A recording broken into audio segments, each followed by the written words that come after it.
నమస్తే, welcome to evening edition. నేను ప్రియా శర్మ. బులెటిన్ల ముందుగా హెడ్లైన్స్ చూద్దాం. ఎన్నికల నేపథ్యంలో దూకుడు పెంచిన టీడీపీ. శ్రీకాకుళంలో టీడీపీ రా కదలిరా సభ.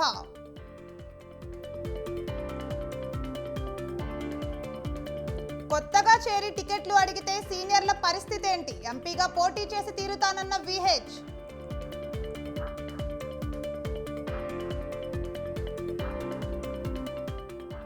ఎల్ఆర్ఎస్ దరఖాస్తులపై ప్రభుత్వ కీలక నిర్ణయం. లేఅవుట్ క్రమబద్ధీకరణకు గడువు పెంపు.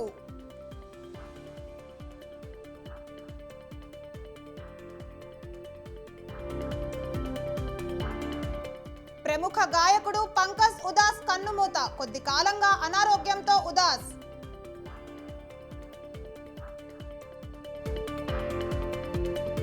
ఇంగ్లాండ్ భారత్ టెస్ట్ సిరీస్ ను సొంతం చేసుకున్న భారత్. 192 పరుగుల లక్ష్యాన్ని ఛేదించి భారత్ విజయం.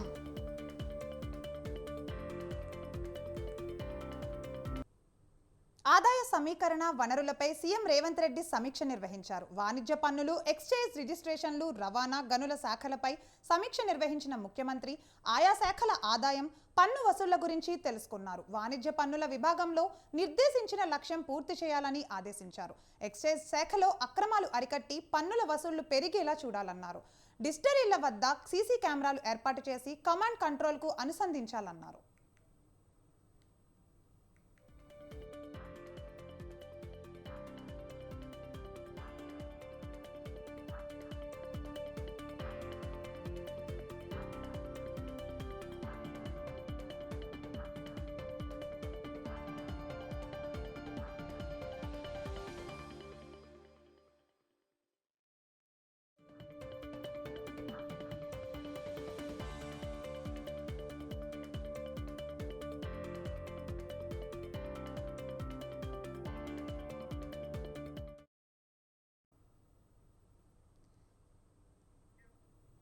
రైట్, బ్రేకింగ్ న్యూస్ చూస్తున్నాం. ఆదాయ సమీకరణ వనరులపై సీఎం రేవంత్ రెడ్డి సమీక్ష నిర్వహించారు. వాణిజ్య పన్నులు, ఎక్స్చేంజ్ రిజిస్ట్రేషన్లు, రవాణా, గనుల శాఖలపై సమీక్ష నిర్వహించిన ముఖ్యమంత్రి ఆయా శాఖల ఆదాయం, పన్ను వసూళ్ల గురించి తెలుసుకున్నారు. వాణిజ్య పన్నుల విభాగంలో నిర్దేశించిన లక్ష్యం పూర్తి చేయాలని ఆదేశించారు. ఎక్సైజ్ శాఖలో అక్రమాలు అరికట్టి పన్నుల వసూళ్లు పెరిగేలా చూడాలన్నారు. డిస్టిలరీల వద్ద సీసీ కెమెరాలు ఏర్పాటు చేసి కమాండ్ కంట్రోల్ను అనుసంధించాలని చెప్పారు.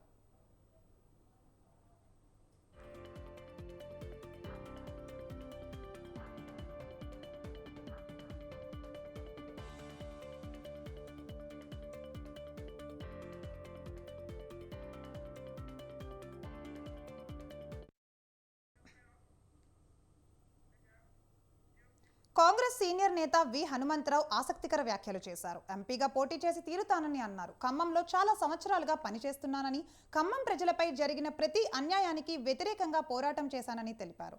ఖమ్మం నుంచి పోటీ చేయాలని అక్కడి క్యాడర్ అడుగుతున్నానని చెప్పారు. కాంగ్రెస్ పార్టీ కోసం తనకంటే ఎక్కువ కష్టపడ్డ వాళ్ళు ఉన్నారా అని ప్రశ్నించారు. ఇండియాలో తనకంటే ఎక్కువ తిరిగే నాయకుడు ఉన్నారా అని అడిగారు. రేవంత్ పై తనకు నమ్మకం ఉందన్న విహెచ్, కొత్తగా వచ్చిన వాళ్ళు టికెట్లు అడిగితే తనలాంటి సీనియర్ల పరిస్థితి ఏంటి అని ప్రశ్నించారు. గత ప్రభుత్వం పెట్టిన అక్రమ కేసులన్నీ తొలగించాలని డిమాండ్ చేశారు. నేను పోటీ చేస్తా. లాస్ట్ టైం కూడా నాకు అన్యాయం జరిగింది. ఓడిపోయిన వాళ్ళందరికీ కూడా పార్లమెంట్ టికెట్ ఇచ్చారు. నేను నోరు మూసుకున్నా, ఎందుకంటే పార్టీ ఇంట్రెస్ట్. ఇప్పుడు కూడా నేను ఊరుకుందాం అనుకున్నా, కానీ ఊరుకుంటే న్యాయం జరిగేటట్లేదు. నాకే అన్యాయం జరిగితే రేపు కింది వారికి ఏమవుతుందని నేను అడుగుతున్నా. నేను ఇంతకంటే ఎక్కువ ఏం చెప్పా. తప్పనిసరిగా ఇస్తే మాత్రం 100కి 100 రూపాయలు మెజార్టీతో గెలుస్తా. అది నా ఆలోచన. అక్కడ అందరు కూడా అడుగుతున్నారు. కేవలం బీసీ ఎస్సీలే కాదు, ఈవెన్ అగ్ర కులాల వాళ్ళు కూడా రమ్మంటున్నారు. రానుమంతా నువ్వు బాగా పనిచేస్తావు, ఏ ఇష్యూ అయినా పోతా. నేను రాజీవ్ గాంధీ చేసిన సేవలు ఖమ్మంలో చేయాలనే ఉద్దేశంతో ఆ ప్రాంతంలో తప్పనిసరిగా నేను గెలిచే అవకాశాలు ఉన్నాయి. గెలుస్తా, గెలిచి తీరుతా. తప్పనిసరిగా నాకు ఇవ్వమని హైకమాండ్ కోరుతున్నా. అదేవిధంగా నాకు రైట్ ఉన్నది రేవంత్ రెడ్డి మీద. రేవంత్ రెడ్డికి నేను అవుట్ రైట్ సపోర్ట్ చేస్తా, ఫ్యూచర్ లో కూడా చేస్తా. తప్పనిసరిగా ఆయన నాకు న్యాయం చేయమని కోరుతున్నా. తప్పనిసరిగా నేను పోటీ చేస్తా. లాస్ట్ టైం కూడా నాకు అన్యాయం. ఏపీలో అధికార పార్టీపై టీడీపీ నేత దేవినేని ఉమా తీవ్ర విమర్శలు చేశారు. రాష్ట్రంలో ఇరిగేషన్ మంత్రికి నీటి ప్రాజెక్టుల కాల్వల గురించి మాట్లాడే ధైర్యం లేదన్నారు. వైసీపీ మంత్రులు చంద్రబాబును పవన్ కళ్యాణ్ను తిట్టేందుకే ఉన్నారని ఎద్దేవా చేశారు. పోలవరం ఎప్పుడు పూర్తవుతుందో తెలియదన్నారు. ప్రభుత్వం నీటిపారుదల ప్రాజెక్టులపై శ్వేతపత్రం విడుదల చేయాలని దేవినేని డిమాండ్ చేశారు. 5 ఏళ్లలో 2011 కోట్లతో రాయలసీమలో ఏ ప్రాజెక్టుకు నీళ్లిచ్చారో ముఖ్యమంత్రి చెప్పాలన్నారు. అడ్రస్ లేడు. రెండో వాడేమో సంబరాల రాంబాబు సంబరాలు చేసుకుంటున్నాడు, డ్యాన్స్ చేస్తా ఉన్నాడు. పోలవరం డ్యామ్ పూర్తి ఎప్పుడవుతుందంటే దేవుణ్ణి అడగమంటాడు. పోలవరం డ్యామ్ ఎప్పుడవుతుందంటే నాకేం తెలుసు అంటాడు. వీళ్ళు ఇరిగేషన్ మంత్రులు, ఇద్దరు ఇరిగేషన్ మంత్రులు వాళ్ళ సమాధానం చెప్పేవాడు ఎవడన్నా ఉన్నాడా? అసలు ఈ రాష్ట్రానికి ఇరిగేషన్ మంత్రి ఉన్నాడా? రైతుల గురించి ఎప్పుడన్నా ఏ ప్రాజెక్టు గురించి అన్నా మాట్లాడా? చంద్రబాబు నాయుడు గారిని తిట్టడానికో, లోకేష్ బాబుని తిట్టడానికో, పవన్ కళ్యాణ్ గారిని తిట్టడానికి తప్ప ఇరిగేషన్ మంత్రి ఈ రాష్ట్రంలో కాలువల గురించి, ప్రాజెక్టుల గురించి, డ్యాముల గురించి మాట్లాడే దమ్ము ధైర్యం ఉందా? వైట్ పేపర్ రిలీజ్ చేయి, శ్వేతపత్రం రిలీజ్ చేయి. 5 ఏళ్లు తెలుగుదేశం ప్రభుత్వ హయాంలో ఇరిగేషన్ డిపార్ట్మెంట్ మేం ఖర్చు పెట్టిన డబ్బులు మొత్తం మా దగ్గర లెక్కలు ఉన్నాయి. నువ్వు ఈ 5 ఏళ్లలో రాయలసీమలో నువ్వు చెప్తా ఉన్న 2011 కోట్లలో ఏ ప్రాజెక్టుకు నీళ్లు ఇచ్చావు జగన్ రెడ్డి? ఇరిగేషన్ మంత్రులు ఉన్నాడా? ఒకడేమో బుల్లెట్ దిగుద్ది అన్నాడు, అడ్రస్ లేడు. రెండో వాడేమో సంబరాల రాంబాబు. చంద్రబాబు తనకు దైవ సమానులని టీడీపీ నేత బుద్దా వెంకన్న అన్నారు. తాను టికెట్ ఆశించానని, అవకాశం ఇవ్వాలని కోరుతున్నట్లు తెలిపారు. టీడీపీలో అయారాం గయారాంలు ఉన్నారని తీవ్ర వ్యాఖ్యలు చేశారు. టికెట్ ఇస్తే పొగుడుతారు, లేదంటే దిష్టి బొమ్మలను తగలపెడతారని విమర్శించారు. తాను మాత్రం చంద్రబాబుకు ఆంజనేయుడు వంటి వాడిని అన్నారు. చంద్రబాబును అభ్యర్థించే కానీ డిమాండ్ చేయకూడదని సూచించారు. సీట్లు, పదవుల కోసం వీధికెక్కి తూలనాడే మనిషిని తాను కాదన్నారు బుద్దా. టికెట్ ఇవ్వకుంటే దూషించేవారు వేరు, మనం వేరంటూ సెటైర్లు వేశారు. కేసినేని నాని, కొడాలి నాని, వల్లభనేని వంశీలాగా నీచ రాజకీయాలు చేయబోమన్నారు. మొదటి జాబితాలో తన పేరు లేకపోవడం చాలా బాధగా ఉందన్నారు బుద్దా. తనకు టికెట్ ఇవ్వకపోయినా తాను బాబుతోనే ఉంటానని స్పష్టం చేశారు. టికెట్ గురించి రిక్వెస్ట్ చేద్దాం, అడుగుదాం గట్టిగా అన్నారు. నేను ఒకటే చెప్పా, రిక్వెస్ట్ చేయడంలో తప్పు లేదు, కానీ డిమాండ్ చేస్తే తప్పు. ఎందుకంటే వీళ్ళకి చెప్పా, మీరు బ్యాక్గ్రౌండ్ బోర్డు కూడా చంద్రబాబు నాయుడు గారు మాకు దైవ సమానులే అని పెట్టాలి. ఎందుకు పెట్టాలి అంటే ఇవాళ పార్టీల్లో, అన్ని పార్టీల్లో అయ్యారాంలో గయారాంలో ఎక్కువ ఉన్నారు. పెడితే పెళ్లికూడు లేదా చావుకూడు. టికెట్ ఇస్తే ఒక రకంగా, టికెట్ ఇవ్వకపోతే మరో రకంగా. టికెట్ ఇస్తే మీ అంతటోళ్ళు లేరు సార్ మాకు అంటారు. టికెట్ ఇవ్వకపోతే అదే జెండాలు, అదే ఫ్లెక్సీలు తగలబెడతారు. కానీ నాకు రాష్ట్రంలో ఒక పేరు ఉంది. చంద్రబాబు నాయుడు గారు హనుమంతుడే, రాముడైతే నువ్వు హనుమంతుడు అయ్యా అని రాష్ట్రంలో ఏ మూలకెళ్ళినా చెప్తారు. రేపు ఆత్మీయ సమావేశం పెడదాం. చంద్రబాబు గారిని టికెట్ గురించి రిక్వెస్ట్ చేద్దాం, అడుగుదాం గట్టిగా అన్నారు. నేను ఒకటే చెప్పా, రిక్వెస్ట్ చేయడంలో తప్పు లేదు, కానీ డిమాండ్ చేస్తే. బీఆర్ఎస్ పై కాంగ్రెస్ నేత మల్లు రవి ఘాటు విమర్శలు చేశారు. ప్రభుత్వంపై బీఆర్ఎస్ నేతలు తప్పుడు ప్రచారం చేస్తున్నారని అన్నారు. కాంగ్రెస్ అధిష్టానం తీసుకున్న నిర్ణయాల వల్లే రాష్ట్రంలో అధికారంలోకి రాగలిగామన్నారు. వచ్చే ఎన్నికల్లో బీఆర్ఎస్ కు ఒక్క సీటు కూడా రాదన్నారు. బీఆర్ఎస్ పార్టీకి 3 సీట్లు వచ్చాయి. మిగిలిన సీట్లన్నీ కాంగ్రెస్ పార్టీకి, ఇతర పార్టీలకే వచ్చాయి. బీఆర్ఎస్ పార్టీ అదృష్టానికి కాంగ్రెస్ పార్టీ హైకమాండ్ లో ఒక పద్ధతి ప్రకారం ముఖ్యమంత్రిని ప్రకటించడం జరుగుతుంది. ఎన్నికలు అయిన తర్వాత గెలిచినటువంటి ఎమ్మెల్యేల అభిప్రాయాన్ని తెలుసుకొని ముఖ్యమంత్రిని ప్రకటిస్తారు. అది ప్రజాస్వామ్య పద్ధతి కాబట్టి ఆ రకంగా ప్రకటించారు. బహిరంగంగా రేవంత్ రెడ్డి పేరును ప్రకటించకపోవటం వల్లనే 64 సీట్లు కాంగ్రెస్ కి, ఇంకో సీట్ సిపిఐ అలయన్స్ కి, మొత్తం 65 సీట్లు వచ్చి స్పష్టమైన మెజార్టీతో ప్రభుత్వాన్ని ఏర్పాటు చేసే అవకాశాన్ని తెలంగాణ ప్రజలు కల్పించారు. ఇది వాస్తవ పరిస్థితి. రేపు జరిగేటటువంటి పార్లమెంటు ఎన్నికల్లో బీఆర్ఎస్ పార్టీకి ఒక్క సీటు కూడా వచ్చేటటువంటి అవకాశం లేదు. రేవంత్ రెడ్డి గారిని ముఖ్యమంత్రిగా ఎన్నికల కంటే ముందే ప్రకటిస్తే. బీజేపీ, కాంగ్రెస్ పార్టీలపై బీఆర్ఎస్ నేత క్రిషాంక్ తీవ్ర విమర్శలు చేశారు. బీజేపీ నేతలు ఎలక్షన్ టు ఎలక్షన్ మాత్రమే పనిచేస్తారని విమర్శించారు. ఎలక్షన్ అనగానే ఆకలిగొన్నట్లు ఎగబడుతున్నారని అన్నారు. ఏదో సాధించినట్లు యాత్రలు చేపడుతున్నారని ఎద్దేవా చేశారు. 10 ఏళ్లు కేంద్రంలో అధికారంలో ఉండి విభజన హామీలు అమలు చేయడంలో బీజేపీ ఎందుకు విఫలమైందో చెప్పాలని డిమాండ్ చేశారు. మరి భారతీయ జనతా పార్టీ వాళ్ళు ఈ పార్లమెంట్ ఎన్నికల దృష్ట్యా మరి పార్లమెంట్ ఎలక్షన్స్లో బీఆర్ఎస్ రోల్ విషయం మీద బాగా మాట్లాడుతున్నారు. ఎలక్షన్ అనగానే ఫస్ట్ ఆతృత, ఓట్ల కోసం ఆకలి భారతీయ జనతా పార్టీలో కనబడుతుంది. వాళ్ళు పనిచేసేదే ఎలక్షన్ టు ఎలక్షన్. ఇప్పుడేదో విజయం సాధించినట్టు వాళ్ళు రాజకీయ యాత్ర కూడా చేపడుతున్నారు. అయితే ఈ 10 సంవత్సరాలు వాళ్ళు కేంద్రంలో ఉండి భారతీయ జనతా పార్టీ విభజన చట్టంలో ఉన్న హామీలు కానివ్వండి, కనీసం ఇప్పుడన్నా తెలంగాణ కోసం ఏమైనా చేస్తారా? ఈ ఫ్యాగ్ ఎండ్లో వాళ్ళ సెకండ్ టర్మ్ ఇప్పుడు ఇంకొన్ని రోజులు అయితే ఎండింగ్, ఇంకో వారం 10 రోజులు ఎలక్షన్ కోడ్ అని మొత్తం మీడియాలలో కూడా వస్తున్నది. ఒక యాంటిసిపేషన్ ఉన్నది, ఎలక్షన్ కోడ్ రాబోతున్నది లోక్సభ కోసము అనేది. మరి కనీసం ఇప్పుడన్నా ఎలాంటి కార్యక్రమాన్ని చేపడతారా అని అంటే అది వదిలేసి ఆల్రెడీ ఇమీడియట్గా ఎలక్షన్ మోడ్లో పడ్డారు గత కొన్ని రోజులు. లేదన్నారు క్రిషాంక్.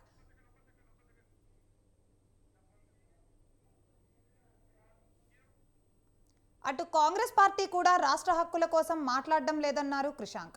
కేంద్ర బడ్జెట్లో రాష్ట్రానికి తీవ్ర నష్టం జరిగిందన్నారు. అయినా రాష్ట్ర ప్రభుత్వం ఒక్క మాట మాట్లాడలేదన్నారు.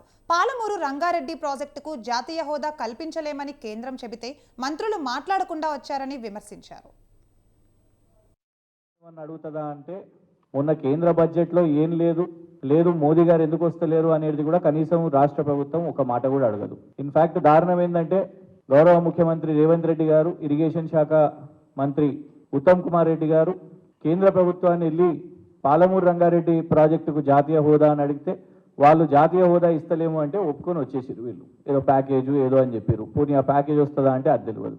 రాష్ట్రంలో ఉన్న కాంగ్రెస్ ఏమన్నా అడుగుతుందా అంటే మొన్న కేంద్ర బడ్జెట్లో ఏం లేదు మోదీ గారు ఎందుకు వస్తలేరు అనేది కూడా కనీసం రాష్ట్ర ప్రభుత్వం ఒక మాట కూడా అడగదు. ఇన్ఫ్యాక్ట్ దారుణం ఏంటంటే గౌరవ ముఖ్యమంత్రి రేవంత్ రెడ్డి గారు, ఇరిగేషన్ శాఖ మంత్రి ఉత్తమ్ కుమార్ రెడ్డి గారు రమణ దీక్షితులను టీటీడీ నుంచి తొలగిస్తున్నామని టీటీడీ చైర్మన్ కరుణాకరన్ రెడ్డి అన్నారు. టీటీడీ ప్రభుత్వం అహోబిళం మఠం అర్చకులు జీయర్లపై రమణ దీక్షితులు తీవ్రమైన వ్యాఖ్యలు చేశారన్నారు. ధార్మిక సదస్సులో తీసుకున్న అన్ని నిర్ణయాలను ఆమోదించామన్నారు.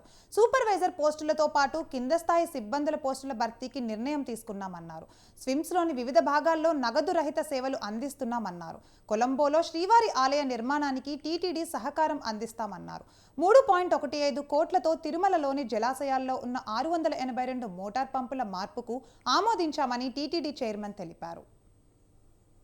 జరిగింది కీలకమైనటువంటి నిర్ణయాలు. అందులో ప్రధానంగా గాలిగోపురం, అలాగే ఆంజనేయ స్వామి వారి విగ్రహం మోకాళ్ల మెట్ట వద్ద భక్తులకు స్వామివారి గానామృతాన్ని వీణుల విందుగా ఇక నిరంతరము వినిపించేందుకు సంకీర్తనార్చన కార్యక్రమాన్ని ఏర్పాటు చేయాలని నిర్ణయం. ఉదయం నుంచి సాయంత్రం వరకు మన వాగ్గేయకారుల సంగీతం నిరంతరము ఇది ఉండేటట్టుగా ఒక నిర్ణయం తీసుకోవటం జరిగింది. అలాగే తాళ్లపాకలో అన్నమయ్య కళామందిరాన్ని నిర్మించి అక్కడ కూడా నిత్య సంకీర్తనార్చన కార్యక్రమాన్ని ఏర్పాటు చేయాలన్న నిర్ణయం తీసుకోవటం జరిగింది. హైదరాబాద్లోని ట్రైడెంట్ హోటల్లో మంత్రి Damodara Rajanarasimha government of Western Australia health minister Amber Jade సండర్స్లో సమావేశమయ్యారు. మెడికల్, పారామెడికల్, హెల్త్ కేర్ రంగాల్లో ఉన్న ఉద్యోగ ఉపాధి అవకాశాలపై మంత్రి చర్చించారు. తెలంగాణలోని doctor Kaloji Narayanarao health university ద్వారా నాణ్యమైన వైద్య విద్యను అందిస్తున్నామన్నారు. హైదరాబాద్ నగరం మెడికల్ వాల్యూ టూరిజం డెస్టినేషన్గా ప్రపంచవ్యాప్తంగా ప్రసిద్ధి చెందిందన్నారు మంత్రి. తెలంగాణ ఓవర్సీస్ మ్యాన్ ద్వారా నర్సింగ్, పారామెడికల్ కోర్సులు పూర్తి చేసిన వారికి ప్రొఫెషనల్స్గా శిక్షణ ఇచ్చి ప్రపంచంలో ఎక్కడైనా ఉద్యోగ ఉపాధి అవకాశాలు పొందించడానికి చర్యలు తీసుకుంటున్నామన్నారు.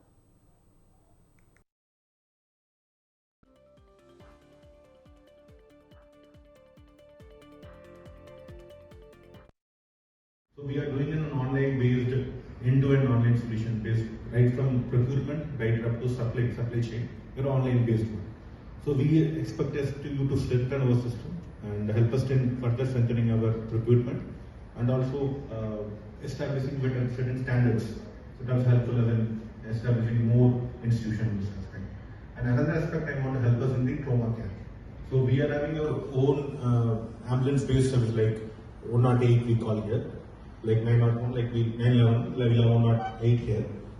That 108 has helped us to reach the emergency places and bring them to the referral hospitals. So that can also be strengthened. We want to establish a model trauma care centers. So that also helpful from us, especially from Western Australia, will be grateful for us. These are three things I just want to add. One is about midwifery, the strengthening of midwifery. Another is about the medical procurement, and third thing is about common care. This can be for another important aspects. We are into procurement of drugs, surgicals, and equipments for all our institutions. So we are doing an online based end-to-end online solution based right from procurement right up to supply chain. We are online based.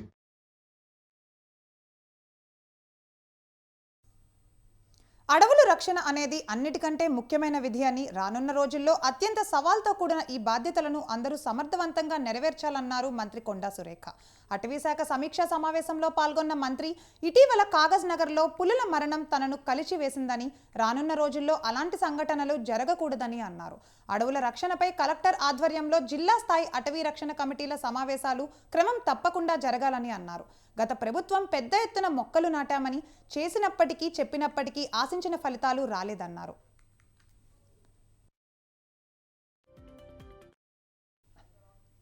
Telangana స్థానిక జాతులు చెట్ల విత్తనాలు సేకరించి మెరుగైన మొక్కలను నర్సరీల్లో పెంచాలన్నారు మంత్రి సురేఖ. చింత, జామ, నేరేడు, రేగు, సీతాఫలం, మునగ లాంటివి పెంచడం వల్ల అటవీ జంతువులు బయటకు రాకుండా ఉంటాయన్నారు. హరితహారం వచ్చే సీజన్పై జిల్లా సమీక్షా సమావేశాలు జరిపి లక్ష్యాలతో పాటు అవసరమైన మెటీరియల్ను సిద్ధం చేసుకోవాలన్నారు.